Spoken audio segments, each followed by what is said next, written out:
lots of clouds, but I see massive sunshine further south, so this might work out. And what's going on today? I guess a lot to do with people trying to get ahead of the game again in terms of, I guess, drone tech and all that. How about this first one? Maybe China is still going to be dominant in terms of, I guess, things such as consumer drones and potentially, I guess, commercial drones too. This one says, JOUAV launches revolutionary autonomous VTOL drone dock for efficient remote missions. JOUAV unveiled its latest offering, the JOS C2000 autonomous VTOL drone dock system during the inauguration of the JOUAV Tech Park. This groundbreaking product is designed to fully automate drone services, providing unparalleled efficiency and accuracy for remote missions. So what exactly is the big deal? As you've seen, I guess, drone docks coming out from various companies. This one says the JOS C2000 dock features a modular design that allows for customization to meet specific needs. It comes equipped with dual industrial air conditioning and auxiliary heating system to maintain optimal temperature and humidity for the UAVs. The UPS power supply cabinet ensures uninterrupted operation in the case of a power failure. The firefighting dual control system automatically senses temperature and releases extinguishing agents to ensure the safety of the equipment.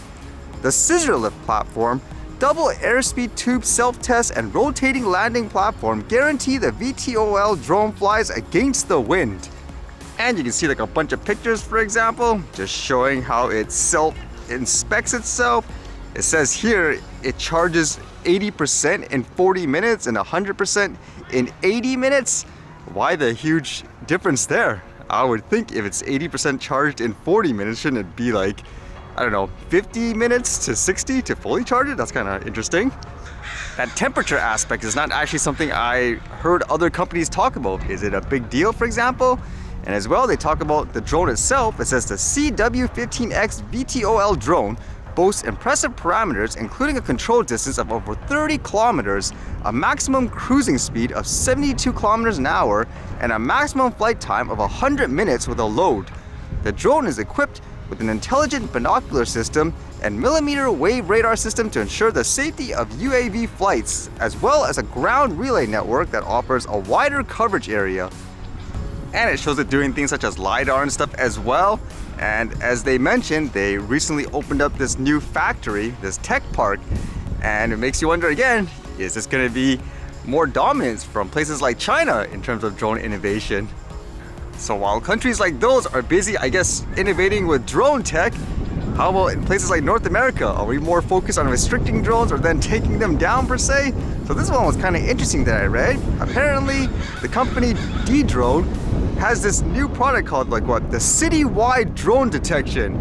Can you imagine this being the future, where it'll essentially monitor every single drone in the sky? This one says the citywide drone detection for any industry. Citywide drone detection allows organizations to instantly access drone data in their airspace without needing to install or maintain hardware. Users can easily mark alert zones and receive real-time notifications when drones enter detection areas. I would think, according to this, if you don't need to add additional hardware or anything like that, then I would think it's basically taking information from things like your phone, for example, like broadcasting information like that. That's what I would think anyways. And they talk a lot about how, I guess, in recent times, there's been drone flights around places, for example, like stadiums, and people are just realizing now it's such a, quote, huge issue that I guess they need something like this.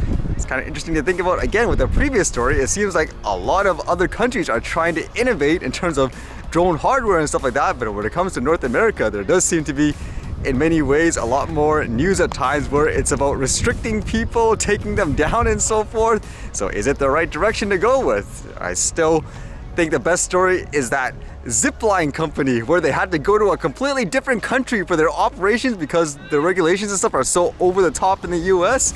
Would this be the same in this case? Are countries like China going to continuously be, I guess, the leader per se? And by the sounds of it, they say they're giving people, I guess, a free trial to use it. Would you be okay if this was the, quote, future in terms of tracking and monitoring every single drone, regardless if it's a toy and all that? To me, it's still over the top without that distinction.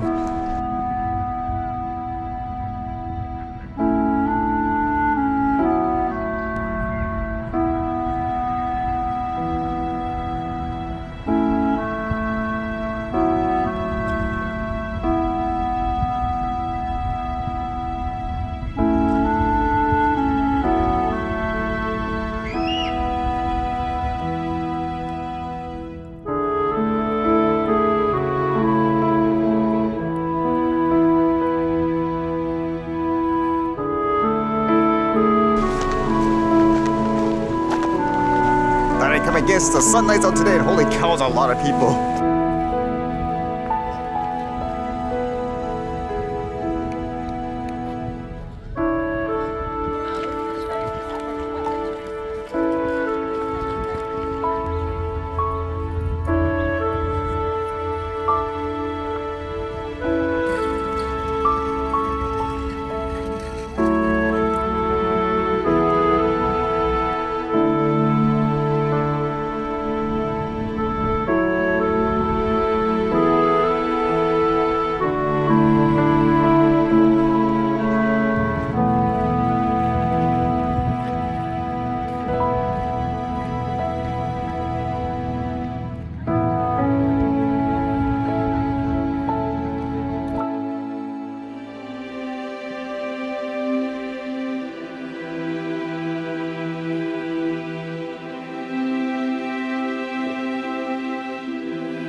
Alright, see you guys later.